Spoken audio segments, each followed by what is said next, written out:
louvar e enaltecer ao nosso Deus, né? Aleluia, glória a Deus por isso. Pode sentar.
O que faz a diferença na vida do crente é a unção.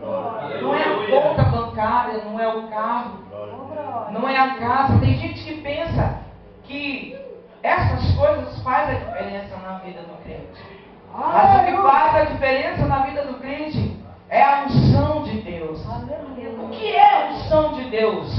É nada mais, nada menos do que o Espírito Santo na nossa vida. Portanto, o Espírito Santo faz a diferença na nossa vida. Amém? Nós podemos passar a luta que for, mas se nós temos a presença do Espírito Santo na nossa vida, nós vamos conseguir atravessar a luta, atravessar a barreira, atravessar a dificuldade. Aleluia! Pode soltar para mim a Jacete, por favor. Aleluia, meu Deus! Aleluia. Glória a Deus.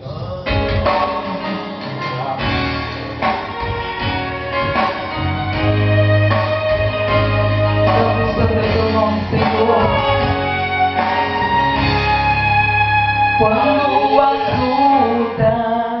Aleluia. Pode deixar aí. Vamos para a palavra. Abra sua Bíblia. Aleluia. Depois eu canto outro, amém? Abra sua Bíblia em Isaías 42, verso 3.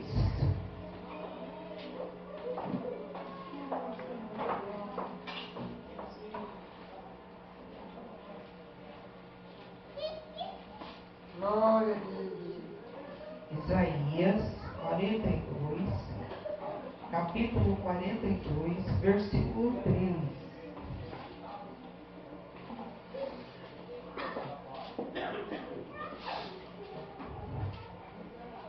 Todos acharam?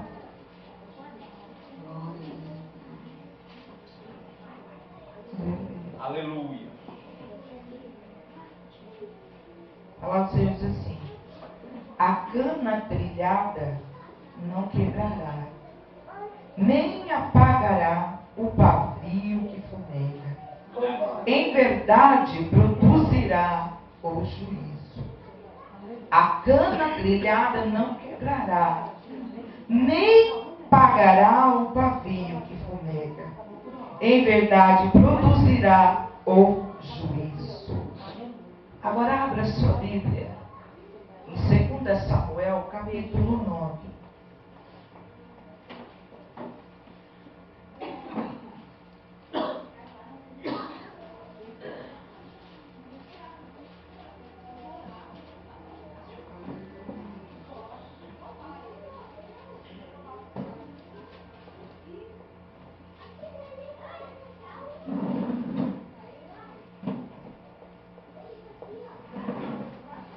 Todos acharam?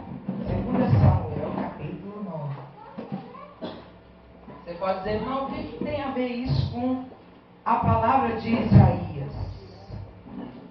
Eu acredito que no final o Espírito Santo vai fazer uma comida bem gostosa, nós vamos comer e vamos satisfeitos para casa, amém? Aleluia! Aleluia. E disse Davi: ainda alguém que ficasse da casa de Saul para que faça bem por amor de Jonatas? E havia um servo na casa de Saul, cujo nome era Ziba. E o chamaram que viesse a Davi, e disse-lhe o rei: és tu Ziba? E ele disse: servo teu. E disse o rei: não há ainda alguém na casa de Saul para que eu use com ele de beneficência de Deus? Então disse Ziba ao rei: ainda há um filho de Jonatas, aleijado de ambos os pés. E disse-lhe o rei: onde estás? E disse Ziba ao rei: eis que está em casa de Maquir, filho de Amiel, em Lodebar. Então mandou o rei Davi e o tomou da casa de Maquir, filho de Amiel, de Lodebar. E vindo Mefibosete, filho de Jonatas, filho de Saul, e Davi prostou-se com o rosto por terra, e se inclinou e disse Davi: Mefibosete. E ele disse: eis aqui o teu servo. E disse-lhe Davi: não temas, porque de certo usarei contigo de beneficência, por amor de Jonas teu pai, e te restituirei todas as terras de Saul teu pai, e tu de contínuo comerás o pão na minha mesa. Amém? Amém. Podemos nos sentar?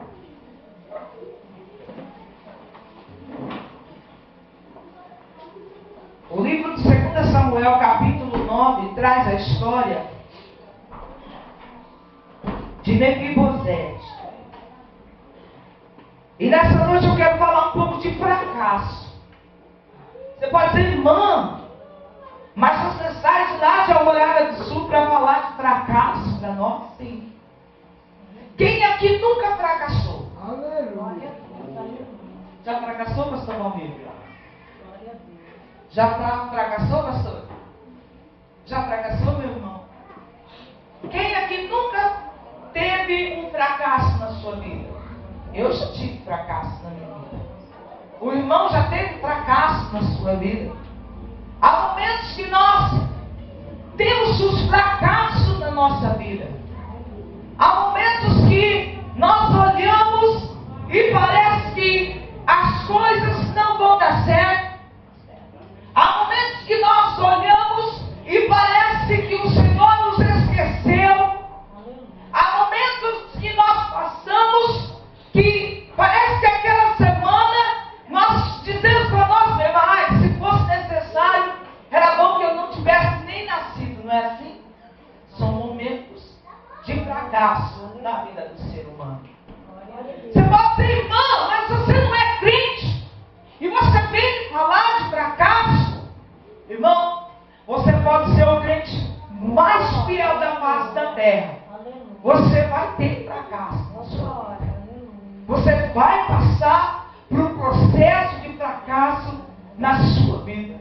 Por quê? Para que o nome do Senhor venha a ser glorificado na sua vida. Às vezes Deus permite algumas situações nas nossas vidas.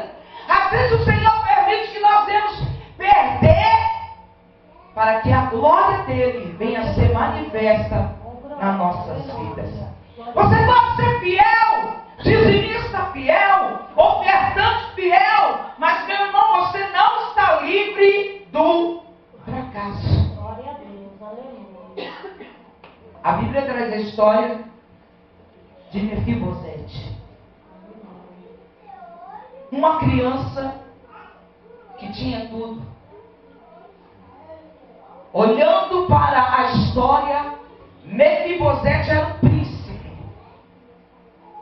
Porque ele era neto de Saul, do rei Saul. Eu vejo Mefibosete, ele tendo a sua casa, tendo a sua mamãe, o seu papai, quem sabe irmãos, a Bíblia não relata, os seus parentes, quem sabe Mefibosete dormia num berço bom, num quarto bom, comia na hora certa, bebia na hora certa.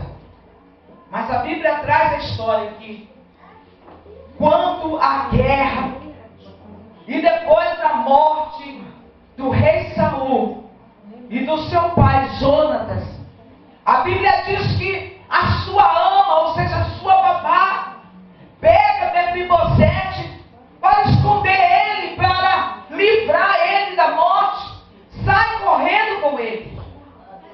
A Bíblia diz então que nessa corrida ele cai ao chão, e a Bíblia diz que ele então quebra os seus dois pés vira para trás, e a Bíblia diz então que Mefibosete, aos 5 anos de idade, fica aleijado de ambos os pés. Depois disso, ele vai para o deserto de Lodebar, morar na casa de Maqui, filho de Amiel. E passado um bom tempo, quando o rei Davi sobe ao trono, ele lembra da aliança que ele fez com Jonatas. Porque Jonatas ajudava Davi a estar correndo de Saul. Então, Davi e Jonatas, eles tinham uma amizade muito grande, uma amizade bonita. E Jonatas, antes de falecer, pede para Davi: Davi, usa de bondade, faça alguma coisa pela minha família. Se restar alguém, faça alguma coisa para a minha família.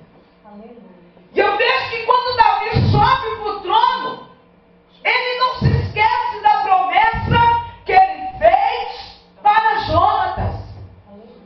Mesmo sendo rei de Israel, mesmo sendo um dos melhores reis que a história de Israel teve, Davi não se esqueceu da promessa que fez a Jonatas. Às vezes nós esquecemos das promessas que nós fazemos para o nosso irmão. Mas Deus, ele não se esquece da promessa que ele fez para você. Aleluia. Pode passar o tempo que for. Eu não descobri quanto tempo foi que Davi fez a promessa para Jonas. Não sei quantos anos foram. Mas ele se lembra quando ele sobe do trono. Ele se lembra do seu amigo. Se lembra de estar ajudando quem ficou da casa do seu amigo. Aleluia. Às vezes as pessoas, elas não têm nada, mas quando elas começam a ter alguma coisa, elas se esquecem do amigo, se esquecem do irmão. Não é nada, Deus pega lá, traz para cá, limpa, dá um cargo, mas quando ele sobe no cargo, ele passa perto de você, não dá nem para o Senhor. É real, meu irmão. E a Bíblia diz que Davi, então, lembra da aliança que fez com Jonatas. E ele chama, a Ziba. Porque Ziba era servo de Saul. Chama a Ziba e lhe pergunta: Ziba, o negócio é o seguinte, eu fiz uma aliança com Jonatas e eu tenho que cumprir essa aliança. Eu falei que eu ia usar de bondade para aquele que sobrasse da casa de Saul. E eu gostaria de saber se sobrou alguém. A Bíblia diz que Ziba diz: olha, sobrou um que é filho de Jonatas, é neto de Saul. Ele está lá em Lodebar, na casa de Maqui. A Bíblia diz que Davi manda chamar Mefibosete. Eu acredito que Davi disse assim: olha, eu quero que vocês arrumem a melhor carruagem, porque naquela época havia essa carruagem. Arrume a melhor carruagem, aquela uma que eu ando, aquela cheia de ouro, com aqueles melhores cavalos, e vá buscar Mefibosete. Eu começo a aprender aqui. Mefibosete tinha tudo, mas ele perdeu. E agora ele está em Lodebar, num fracasso, esquecido. Quem sabe, ninguém sabe da vida, da história de Mefibosete. Ninguém sabe que um dia ele foi príncipe. Ninguém sabe que um dia ele foi neto de um rei. Ninguém sabe que um dia ele teve uma vida boa. Mefibosete agora está no fracasso.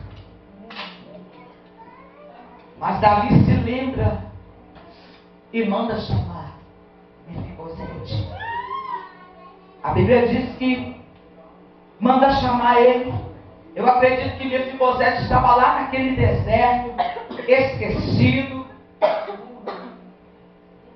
Ninguém olhava para ele. Porque quando nós estamos no fracasso, ninguém olha para nós. Quando você está na bonança, quando você está com carro bom, com dinheiro no bolso, todo mundo quer ficar perto de você. Mas quando você está na luta, todo mundo quer correr. Às vezes as pessoas dizem assim, eu não vou chegar perto, porque está na luta, está na prova, porque pecou, deixa lá.